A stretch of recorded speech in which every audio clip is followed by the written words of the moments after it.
सभी दर्शकों का प्रतिज्ञा 21 चैनल में हार्दिक स्वागत है। आज गणित का टॉपिक रेलगाड़ी संबंधी प्रश्नों के बारे में अध्ययन करेंगे। रेलगाड़ी संबंधी प्रश्न को हल करेंगे और समझेंगे।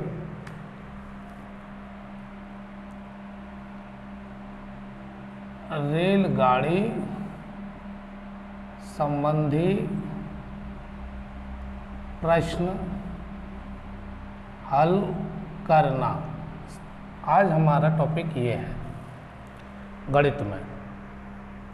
इसे सीखने के लिए सबसे पहले हमें देखना है एक फॉर्मूला, चाल बराबर दूरी बट्टे समय। क्योंकि इसके सवाल जब हम सॉल्व करेंगे तो बिना इसकी मदद के तो सॉल्व होने नहीं है। तो इसके बारे में एक दो तथ्य समझते हैं। यदि चाल किलोमीटर प्रति घंटा, चाल किसमें किलोमीटर प्रति घंटा से मीटर प्रति सेकंड में बदलना है, किलोमीटर प्रति घंटा से और मीटर प्रति सेकंड में बदलना हो, तो क्या करते हैं हम 5/18 का गुणा करते हैं। 5/18 का गुणा। यदि चाल को किलोमीटर प्रति घंटा से मीटर प्रति सेकंड में बदलना है तो 5/18 का गुणा करते हैं। और यदि मीटर प्रति सेकंड में चाल दिया है और किलोमीटर प्रति घंटा में बदलना है तो क्या करते हैं हम 18/5 का गुणा करते हैं। 18/5 का गुणा।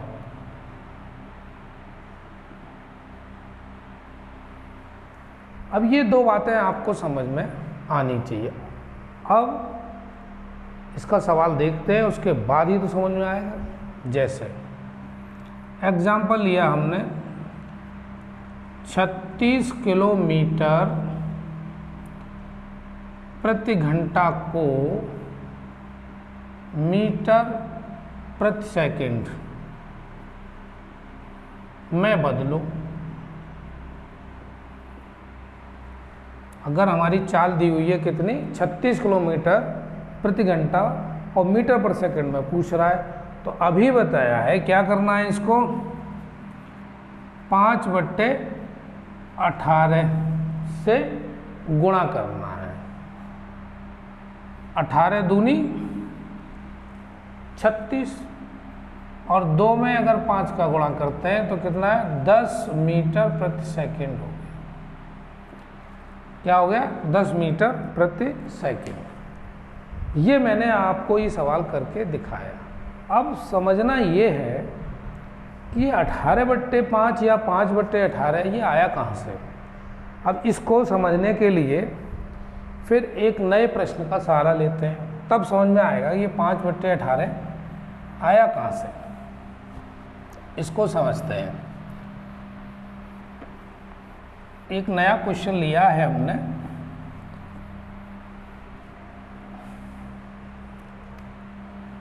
क्वेश्चन ये है 72 किलोमीटर प्रति घंटा को मीटर प्रति सेकंड में बदलो। चाल हमारी कितनी है, 72 किलोमीटर प्रति घंटा और मीटर प्रति सेकंड में बदलवा रहा है। तो मैंने अभी जस्ट बताया है कि 5/18 का गुणा कर देते हैं और ये निकल आता है आपका मीटर प्रति सेकंड में। लेकिन हम अब सिखाना चाह रहे हैं कि 5/18 आया कहाँ से। 72 किलोमीटर प्रति घंटा, किलोमीटर और प्रति का मतलब बट्टा, तो इसको ऐसे लिख सकते हैं 72 किलोमीटर और अपॉन घंटा। अब क्या करना है, 72 को अगर मीटर में बदलना हो तो 1 किलोमीटर में कितने 1000 मीटर होते हैं, 1000 का गुणा। और घंटा को सेकंड में बदलना हो तो पहले तो मिनट में बदलेंगे, 1 घंटे में 60 मिनट और 1 मिनट में कितनी सेकंड 60, तो 60 यानी 60 गुणा 60। अब ये यूनिट घंटा ये किस में बदल गई, सेकंड में, और ये किस में बदल गया, पूरा मीटर में। अब काट के देखते हैं, 2 जीरो से तो ये 2 जीरो कैंसिल हो गए, 72 यूँ ही रखा हुआ है अभी हमारे पास, 10/6 36, 2 से काटेंगे 18 दूनी 36, 2 पंजे 10, 72 गुणा 5/18 आया निकल के।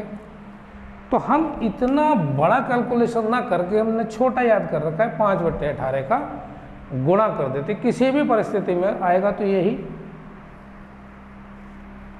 अब इसका भाग दे देते हैं, डायरेक्ट 18 से भी दे सकते हैं, 18 का पढ़ा नहीं आता है तो 9 से दे दो, 9 दूनी 18 और 9 अट्ठे 72 और 2 चौक 8, ऐसे भी कर लो, और सीधा 18 चौक 72 होता है, 4 गुणा 5, 20 मीटर प्रति सेकंड, ये आपका आया आंसर। ये क्या आया आपका आंसर, ठीक से समझ लें, बहुत आसान है। 72 किलोमीटर प्रति घंटा को मीटर प्रति सेकंड में बदलना है, 5/18 का गुणा करना है। मैंने सिर्फ यहाँ ये बताया कि 5/18 आया कहाँ से, ये आपके अंदर समझ पैदा करनी थी। समझ गए होंगे आप। अगला प्रश्न देखते हैं। इसी प्रकार से अगर ये यूनिट चेंज होती है तो 18/5 हो जाता है। अब इस सवाल को भी समझते हैं।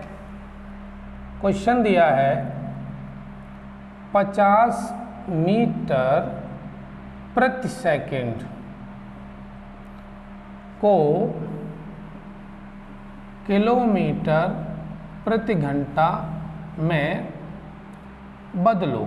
लो जी, एक सवाल आपके सामने आया।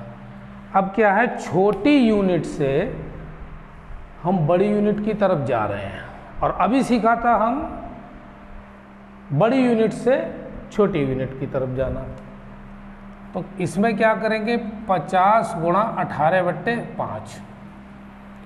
अभी बताया था कि जब मीटर प्रति सेकंड से किलोमीटर प्रति घंटा की तरफ जाएंगे तो 18/5 का गुणा कर देंगे, मतलब ये यूनिट बदलेंगे। तो अब 5 का भाग लगा दिया 10 बार, 10 का गुणा 18 में कर दिया, तो कितना हो गया 180 किलोमीटर प्रति घंटा। ये आपकी क्या बन गई, जो यूनिट मीटर प्रति सेकंड में थी वो यूनिट किलोमीटर प्रति घंटा में बदल दी, और इसका आंकिक मान 180 हो गया, वहाँ आंकिक मान 50 था। यह समझ में आ गया। इसी प्रकार का एक प्रश्न और देखते हैं।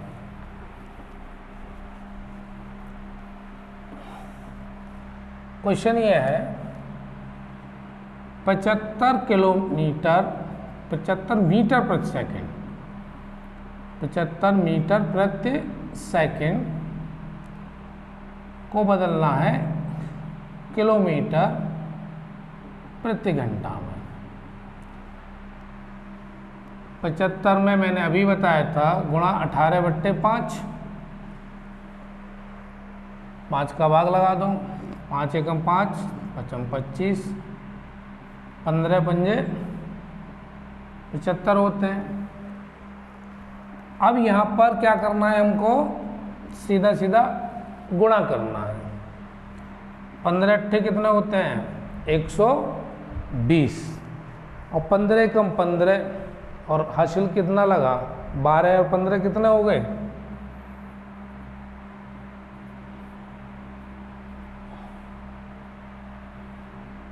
27 हो गए। 270 किलोमीटर प्रति घंटा। क्लियर हो गई है? सही समझ में आया, गुणा समझ में आया। 15 अट्ठे 120 का 0 हासिल लगा कितना 12, 15 कम 15 12 27, कुल मिलाकर 270 किलोमीटर प्रति घंटा। इस तरह से हमने 4 सवाल देखे जो किलोमीटर प्रति घंटा से मीटर प्रति सेकंड में बदलना और मीटर प्रति सेकंड से किलोमीटर प्रति घंटा में बदलना। आगे प्रश्न देखते हैं।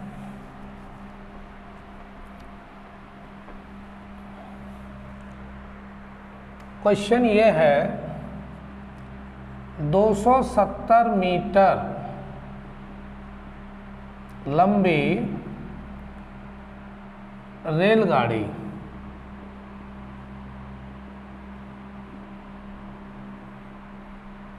एक खंभे को 18 सेकंड में पार कर जाती है।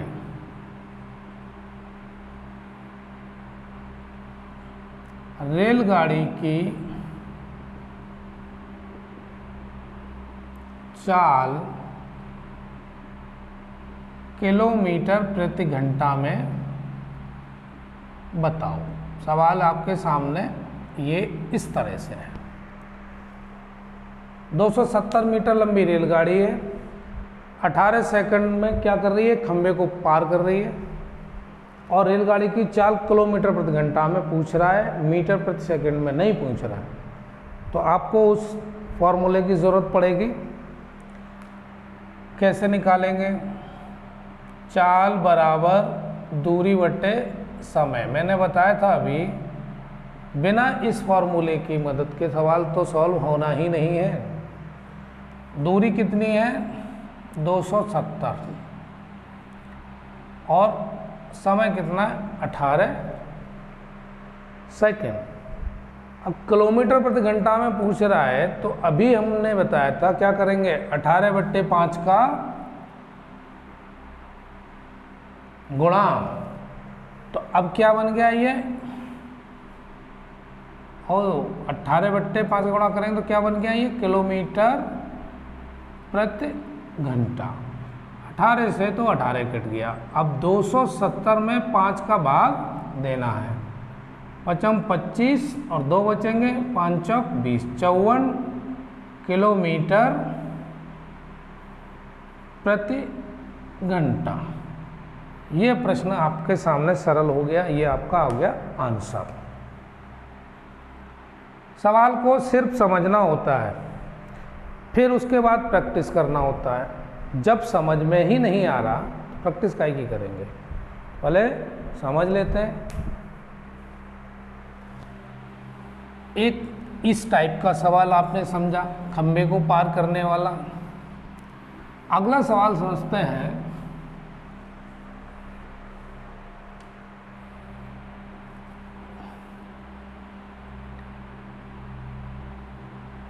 एक 330 मीटर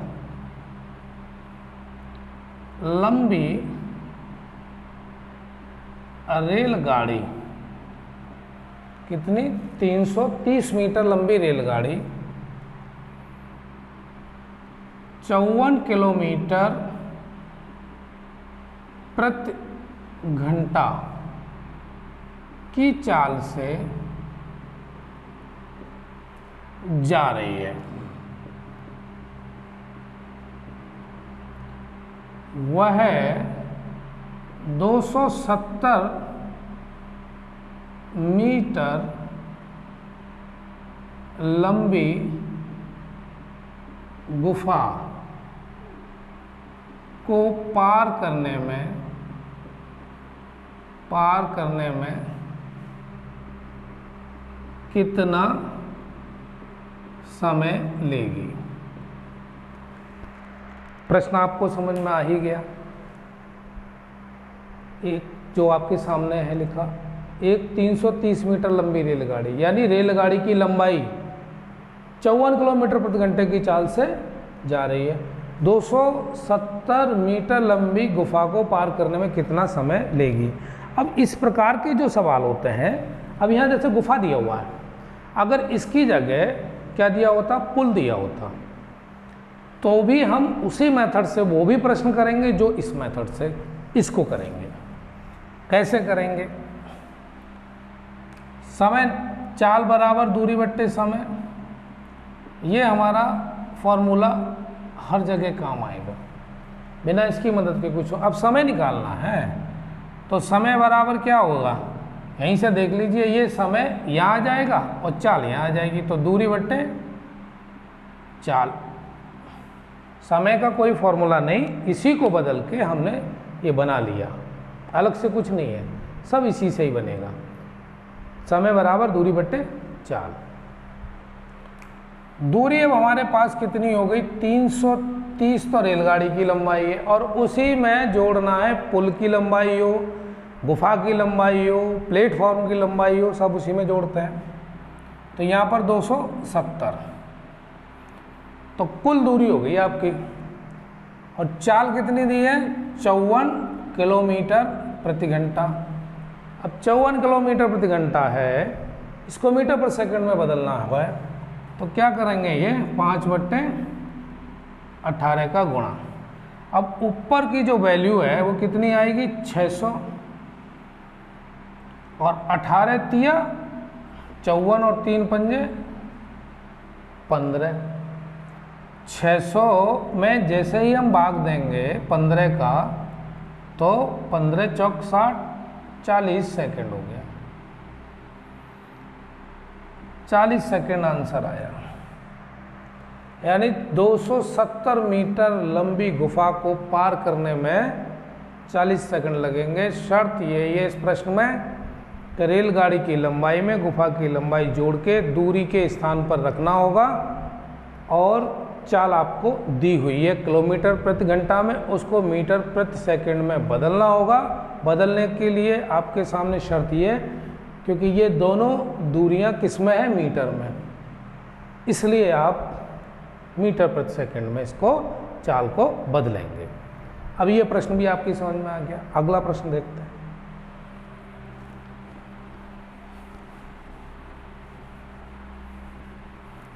अगला प्रश्न, 2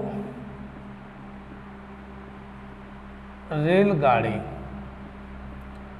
45 किलोमीटर प्रति घंटा एवं 10 मीटर प्रति सेकंड की चाल से चल रही हैं। इनकी चालों का अनुपात ज्ञात करो। अनुपात समानुपात मैं पढ़ा चुका हूँ, उसमें आपको समझ में आया ही होगा। तो इस सवाल को हमने कैसे निकालना है अनुपात में, फिलहाल हम यहाँ देखते हैं। 45 किलोमीटर प्रति घंटा है, इसको मीटर प्रति सेकंड में बदलना होगा। क्यों बदलना होगा, क्योंकि ये दूसरी यूनिट हमारी मीटर प्रति सेकंड में है। तो क्या करेंगे, 5/18, और ये अनुपात का निशान 10। 9 दूनी 18, 9 पंजे 45, तो क्या हुआ, 25/2 अनुपात 10। एलसीएम ले लेंगे, 25/20। अब जब अनुपात निकालेंगे तो ये छोड़ देंगे 2 को। 5 25 5 20, एक संख्या कॉमन हमारे पास 5 है, जिससे दोनों संख्याएं कट रही हैं। 5 25 5 20, तो 5/4, ये आपका आंसर हो गया। अगर सवाल चालों का अनुपात पूछे और इस फॉर्म में क्वेश्चन दिया हो तो आपको ऐसे निकालना है। ठीक है, अगला प्रश्न देखते हैं।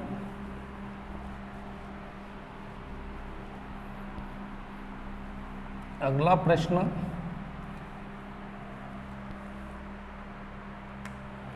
क्वेश्चन ये है 100 मीटर लंबी रेलगाड़ी, 100 मीटर लंबी रेलगाड़ी 100 मीटर लंबे पुल को 6 सेकंड में पार कर जाती है।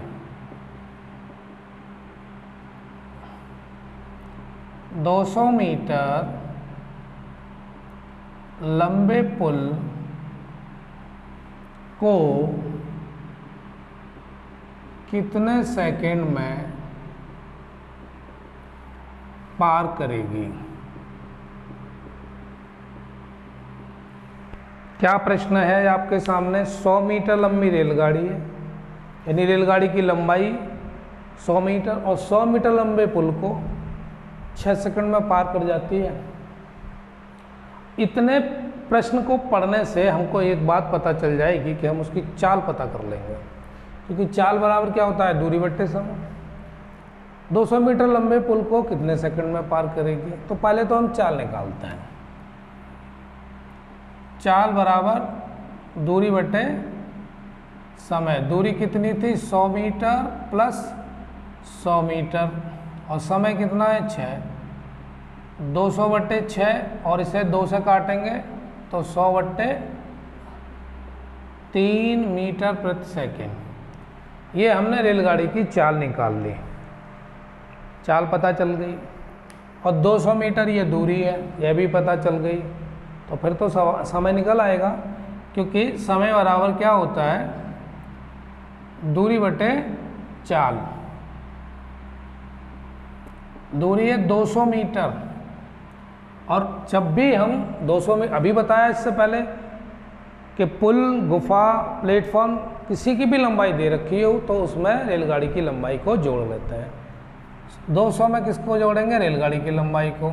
चाल कितनी हमको निकालनी थी? अभी निकाली है 100 बट्टे 3। तो ये क्या है? 300 बट्टे 100 बटे 3। इसका मतलब 300, ये संख्या कहाँ जाएगी? जस्ट ऊपर और नीचे 100। 2 जीरो से 2 जीरो कट गए, 3 तिया 9 सेकेंड। ये आंसर हो गया आपका। समय 9 सेकेंड। 200 मीटर लंबे पुल को पार 9 सेकेंड में कर जाएगी वही ट्रेन। आशा करता हूं कि ये सवाल भी आपको समझ में आ ही गया होगा। अगला प्रश्न देखते हैं कि वो किस तरह का प्रश्न है और हमें इस पल में क्या सिखा के जाता है। पूरा प्रयास रहेगा सीखने पर। क्वेश्चन ये है, ट्रेन ए तथा बी की लंबाई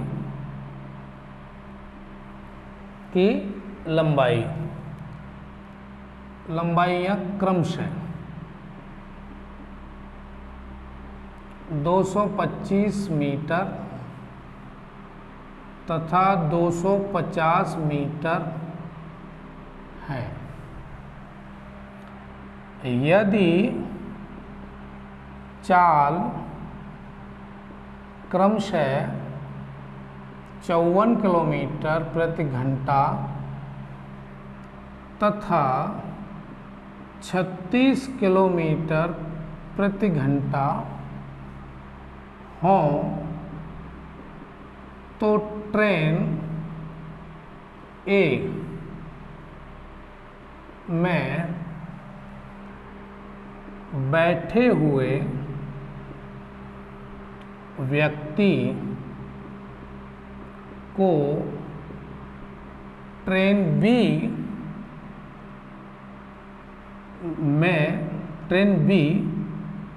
को कितने समय में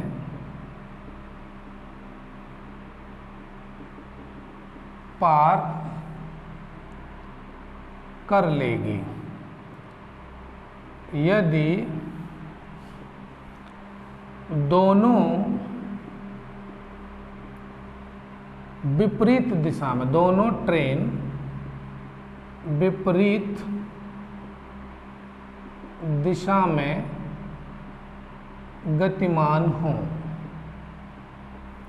ये प्रश्न है, इसकी इबारत थोड़ी सी लंबी है, लेकिन एक बार फिर समझ लेते हैं। क्या है लिखा? ट्रेन ए और बी की लंबाइयाँ दी हुई हैं 225 और 250। उनकी चाल भी क्रमशः दी हुई है 54 किलोमीटर प्रति घंटा और 36 किलोमीटर प्रति घंटा। तो ट्रेन ए में बैठे हुए व्यक्ति को ट्रेन बी को कितने समय में, ट्रेन बी को मत लिखिए, ट्रेन बी कितने समय में पार कर लेगी? यह दोनों ट्रेन विपरीत दिशा में गतिमान हो। अब दोनों की दिशाएं, एक इधर जा रही है ट्रेन, एक इधर जा रही है। अब ऐसा कोई प्रश्न है तो आप उसको कैसे निकालेंगे? समय तो पूछा है, कितने समय में, तो समय बराबर ट्रेन बी की लंबाई 250। अब चाल किसकी ज़्यादा है? एक की। तो हमको लंबाई किसकी लेनी है? ट्रेन बी की। नीचे कितना है? 54 प्लस 36, यानी दोनों चालों को जोड़ लेंगे, दोनों चालों को जोड़ के भाग दे देंगे। तो समय बराबर दूरी बट्टे चाल, तो दूरी तो ये आएगी, चाल ये नीचे, इसको 5/18 से गुणा भी कर देंगे।